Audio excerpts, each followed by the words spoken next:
सहकार सहकार सहकार सहकार।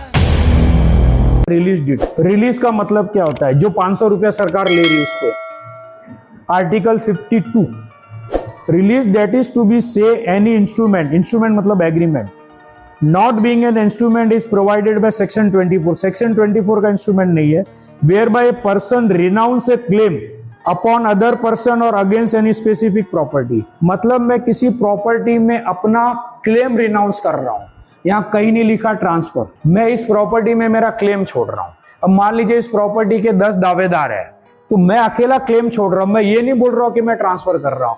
और release deed में आप क्या बोल रहे हैं? हम लोग राइट टाइटल ट्रांसफर कर रहे हैं। तो ये पहला गलत वर्ड आ गया। यहां आपको क्लेम रिनाउंस करने को बोला गया है, ट्रांसफर करने के लिए नहीं बोला, हमने छोड़ दिया। लेकिन रिलीज डीड में लिखा क्या है? Legal heirs are transferring their right title interest in the deceased members property. तो था कब था जो आपने रिलीज किया? If the release deed of any ancestral property, second conditions, it should be ancestral. तो सर एंसेस्ट्रल वो होती है जो 4 जनरेशन से चल रही है। मतलब ए जनरेशन ने एक प्रॉपर्टी क्रिएट की, उनके 4 बेटे, उसका डिवीजन नहीं हुआ, उन चारों के 4-4 गिन लो तो 16 हो गए, उसके बाद 30-40 हो गए, 50 हो गए।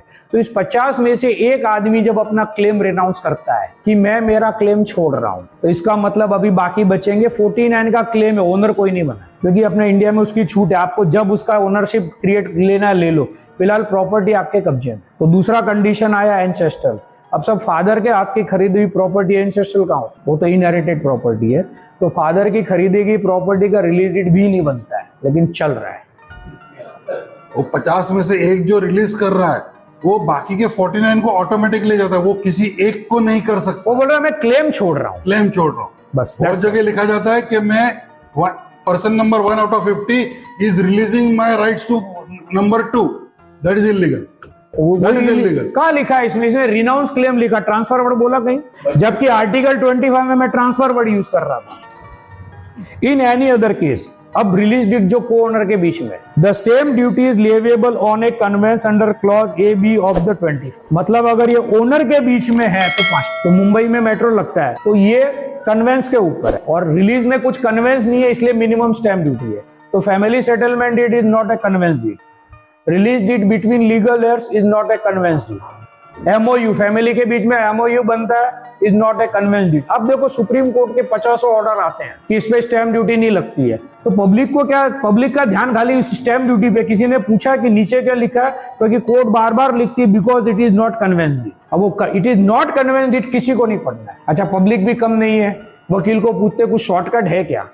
तो वकील को मालूम है एलओए की बात करूंगा तो ये भाग जाएगा, तो वो बढ़िया शॉर्टकट बता देता है, रिलीज डीड 4 दिन में हो जाता है। 4 दिन एलओएल करने जाओ तो 1.5 साल लगता है, 3-4 लाख रुपए लगता है, और ये 4 दिन में 10,000 में वकील करके दिया, तो गवर्नमेंट लूपहोल छोड़ देगी स्टैम्प ड्यूटी का। इसीलिए हम लोग बहुत नहीं बोलते हैं कि जब आपकी ये 65-70 की हो जाए तो प्लीज गिफ्ट डीड बना दो। ऐसा नहीं है तो रजिस्ट्रार ऑफिस ही बंद कर देगी गवर्नमेंट, सीधा तलाटी के पास 7/12 में नाम डाल दो और बेचो। जरूरत ही नहीं registration and stamp duty department का। सहकार सहकार सहकार सहकार।